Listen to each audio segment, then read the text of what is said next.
నమస్కారం. ఆధ్యాత్మిక వార్తావాహిని భక్తి విశేషాలకు స్వాగతం. వాడపల్లిలోని శ్రీ వెంకటేశ్వర స్వామివారి దర్శనానికి భక్తులు భారీగా తరలివచ్చారు. వేకువజాము నుంచే గోవింద నామస్మరణతో ఆలయ ప్రాంగణం మార్మోగింది. రద్దీ నేపథ్యంలో క్యూ లైన్లన్నీ నిండిపోయాయి. 7 వారాల మొక్కులతో పాటు మాడవీధులలో పొర్లు దండాలతో భక్తులు పరవశులయ్యారు. రద్దీ నేపథ్యంలో ఆలయ అధికారులు అవసరమైన ఏర్పాట్లు చేశారు. మధురకు సమీపంలోని తెన్కాశీ నుంచి కాశీ వరకు యాత్ర చేపట్టిన తమిళ భక్తులను కంచి స్వామీజీ శ్రీ శంకర విజయేంద్ర సరస్వతి ఆశీర్వదించారు. కాశీయాత్రలో భాగంగా తిరుపతిలోని కంచి మఠానికి చేరుకున్న భక్తులను పరామర్శించిన అనంతరం మాట్లాడుతూ భారతీయుల మధ్య మైత్రీభావం పెంపొందించడం కోసం ఈ యాత్ర జరుగుతోందన్నారు. ధర్మ ప్రచారం కోసం ఈ యాత్ర చేపట్టానన్నారు.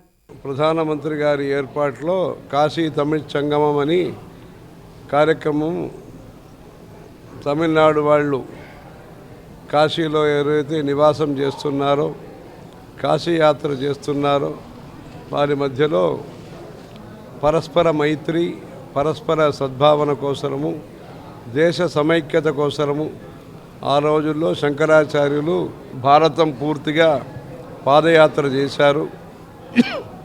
భారతం సంస్కృతి పరంగా ఒకటి అని 12 జ్యోతిర్లింగాలు, 51 శక్తిపీఠం అన్నీ కలిపి ఇదంతా భారతదేశం ఒక్కటని ఆయన ప్రఖ్యాతి చేశారు.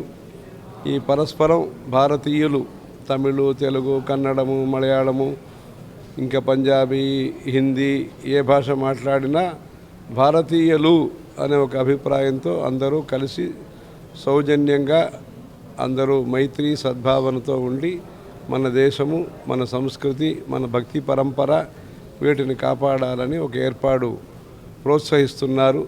దాని కింద తెన్కాశీ అని మదురై పక్కన ఒక ఊరు ఉంది, దక్షిణంలో ఉండే కాశీ అని. ఆ ఊరు నుంచి కాశీ వరకు ఈ ధర్మ ప్రచారము, విజ్ఞాన ప్రచారము, అర్థవ్యవస్థ, మందుల గురించి, ఆరోగ్యం గురించి ఇట్లా 5-6 సంఘములు అందరూ కలిసి ఇక్కడి నుంచి వెళ్తున్నారు. అన్నవరంలోని శ్రీ సత్యదేవుని ఆలయంలో నిర్వహించిన స్వామివారి ప్రాకారోత్సవం నేత్రపర్వమైంది. తొలుత స్వామివార్లకు విశేష పూజలు చేశారు. అనంతరం పల్లకిలో కొలువు తీర్చి ఆలయ ప్రాకారంలో 3 పర్యాయాలు ఊరేగించారు. మంగళహారతులు, నీరాజనం, మంత్రపుష్పాలు సమర్పించారు.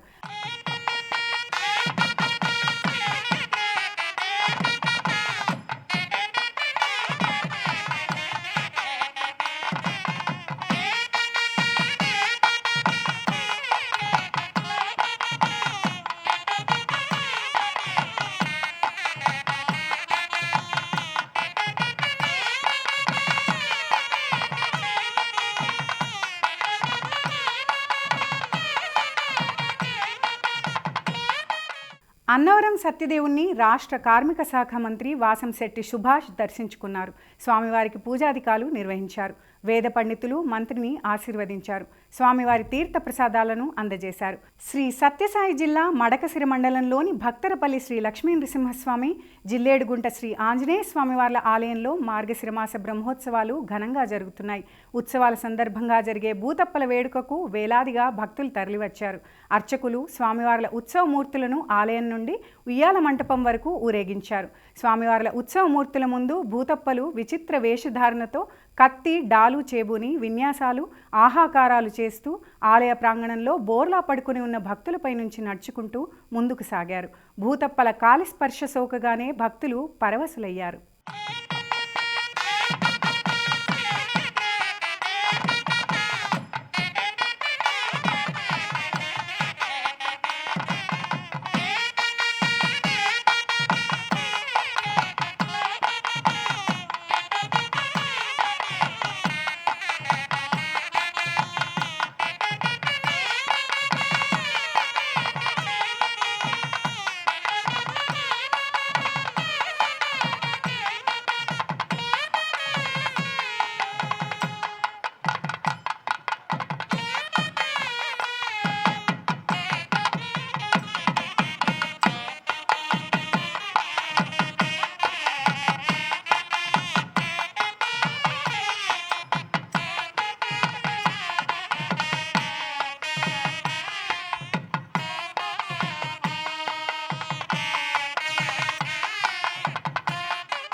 అన్నమయ్య జిల్లా రాయచోటి నుంచి ఒంటిమిట్టలోని శ్రీ కోదండరామస్వామి ఆలయానికి మహాపాదయాత్ర ఘనంగా ప్రారంభమైంది. అశ్వవాహనంపై స్వర్ణాభరణాలు, వివిధ రకాల పుష్పాలు, పట్టు వస్త్రాలతో శ్రీదేవి భూదేవి సమేత శ్రీ వెంకటేశ్వర స్వామివార్లు భక్తులకు అభయ ప్రదానం చేశారు. భారీ సంఖ్యలో భక్తులు వెంట నడుస్తూ గోవిందనామస్మరణతో పరవశులయ్యారు.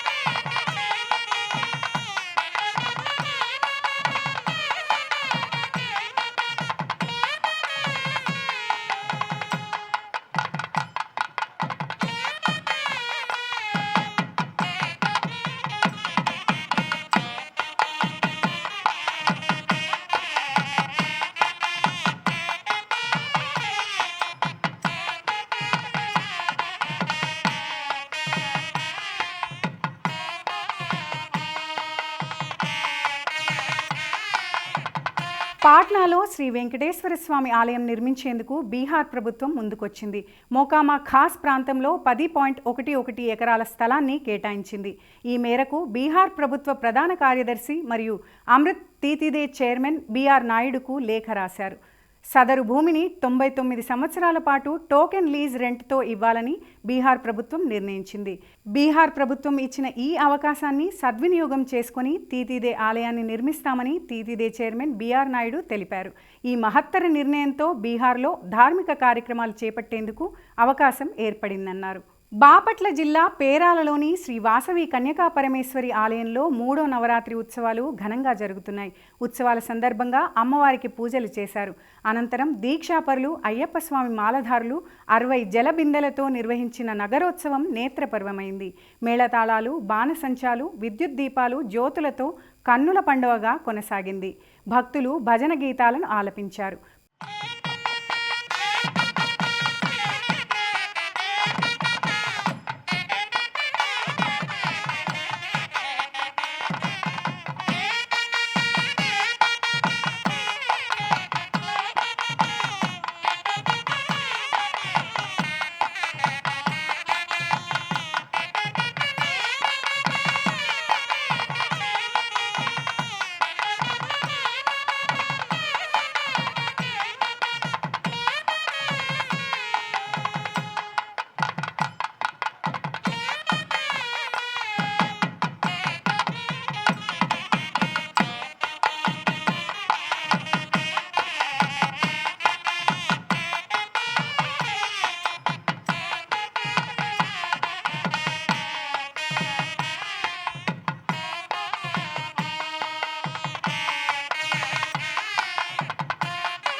శ్రీశైల మల్లన్న క్షేత్రంలో వచ్చే ఏడాది ఫిబ్రవరి 8 నుంచి 18 వరకు మహాశివరాత్రి బ్రహ్మోత్సవాలు జరగనున్నాయి.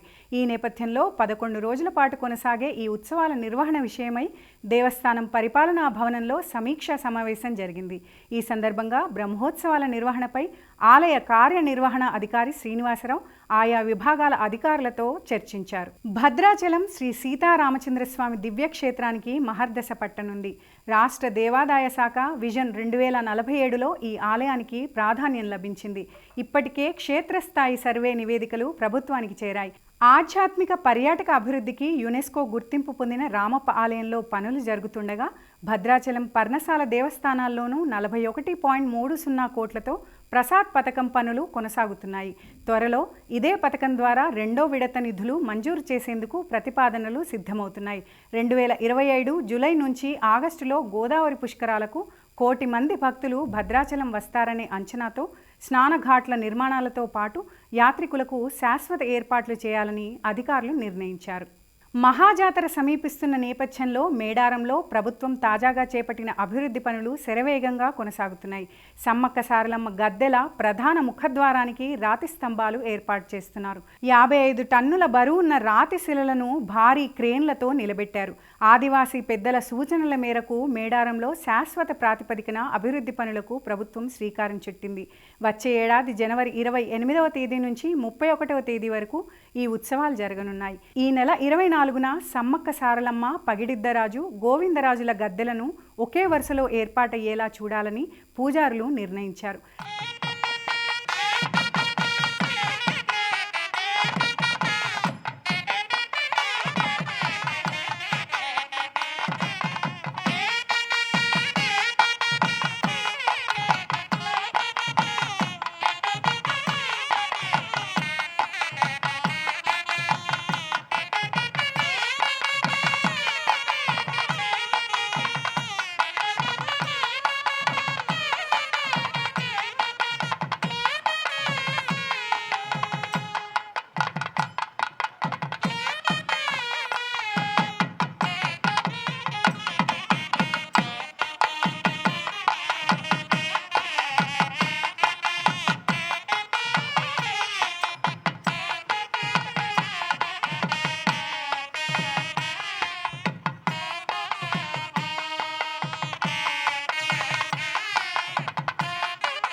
ప్రముఖ నర్తకీమణి పద్మశ్రీ పురస్కార గ్రహీత డాక్టర్ జి పద్మజారెడ్డి రూపొందించిన కాకతీయం తెలంగాణ నాట్యం గ్రంథావిష్కరణ వైభవంగా జరిగింది.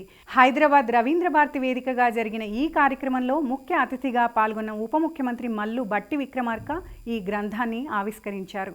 ఈ సందర్భంగా పద్మజారెడ్డి మాట్లాడుతూ కాకతీయం అని నామకరణం చేసినట్లు చెప్పారు. Telangana service commission chairman Burra Venkatesham మాట్లాడుతూ చరిత్రను పరిశోధించి తెలంగాణలో నాట్యానికి ఉన్న ఖ్యాతిని ప్రపంచానికి చాటి చెప్పడం అభినందనీయమన్నారు. విద్యాశాఖ ప్రిన్సిపల్ సెక్రటరీ యోగితా రాణా మాట్లాడుతూ కాకతీయుల కాలం నాటి నృత్య ప్రక్రియను వెలుగులోకి తీసుకొచ్చేందుకు పద్మజారెడ్డి 10 ఏళ్లు శ్రమించారంటూ అభినందించారు. అనంతరం పద్మజారెడ్డి శిష్య బృందం ప్రదర్శించిన కాకతీయం నృత్యాంశాలు అందరినీ అలరించాయి. సరళంగా అర్థమయ్యే రీతిలో శిల్పాలు, జతిస్వరాలు, హస్తముద్ర, పాద విన్యాసాలు, కరణాలు ప్రదర్శించారు.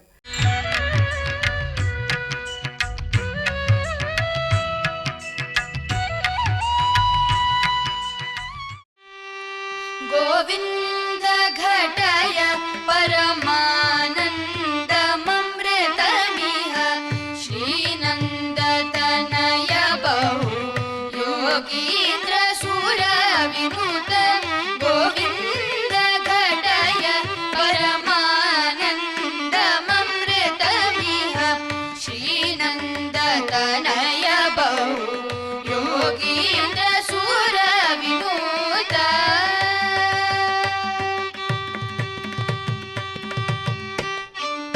सुरविनुत गोविंद घटय योगीन्द्र सुरविनुत गोविंद घटय बहु योगीन्द्र सुरविनुत गोविंद घटय नंदतनय बहु योगीन्द्र सुरविनुत गोविंद घटय श्रीनंदतनय बहु योगीन्द्र सुरविनुत गोविंद घटय परमानंदमृतमिह श्रीनंदतनय बहु योगीन्द्र सुरविनुत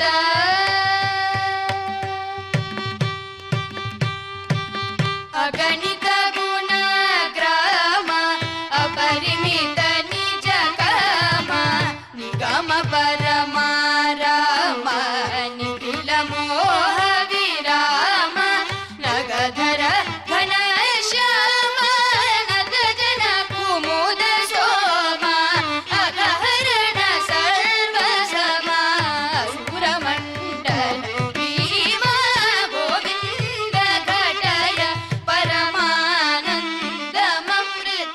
భారతదేశంలో ఉన్నటువంటి అనేక నృత్య రూపకాల్లో ఒక్కొక్క రాష్ట్రానికి ఒక ప్రత్యేకమైనటువంటి శైలి ఉంది. తెలంగాణ రాష్ట్రానికి అత్యంత ప్రధానమైనటువంటి రామప్ప టెంపుల్, అక్కడ ఉన్నటువంటి కళాఖండాలు, నృత్య రూపకాల్లో ఉన్నటువంటి ఆనాటి కాకతీయులకు సంబంధించినటువంటి ఆ కళాఖండాలన్నింటినీ కూడా లోతుగా అధ్యయనం చేసి ఆ అధ్యయనాన్ని పుస్తక రూపంలో కూడా తీసుకొని వచ్చి అంతిమంగా నృత్య రూపంలో తీసుకొని వచ్చి ప్రత్యేకంగా తెలంగాణకు కూడా ఒక ప్రత్యేకమైనటువంటి ఈ నాట్యం ఉన్నది అని తెలంగాణ ప్రజలకి, సమాజానికి, భారతదేశానికి కూడా అందించినటువంటి డాక్టర్ పద్మశ్రీ పద్మజారెడ్డి గారిని ప్రత్యేకంగా అభినందిస్తూ ఉన్నాను. తెలంగాణకు కావలసిన నృత్య రీతులన్నింటినీ కూడా నృత్యరత్నావళిలో ఉన్నవన్నీ కూడా నృత్యరత్నావళిలో జాయప్ప గారు రచించినవన్నీ నేను 10 సంవత్సరాల నుంచి దాన్ని పరిశోధన చేసి ఒక్కొక్క ఐటమ్ని చూపిస్తూ ఈరోజు అన్ని ఐటమ్స్ని జస్ట్ ఒక 3 minutes 2 minutes అలా చూపించడం జరిగింది. ఇవి ఈనాటి భక్తి విశేషాలు. తదుపరి ఆధ్యాత్మిక వార్తావాహినిలో మళ్ళీ కలుద్దాం. అంతవరకు సెలవు. నమస్కారం.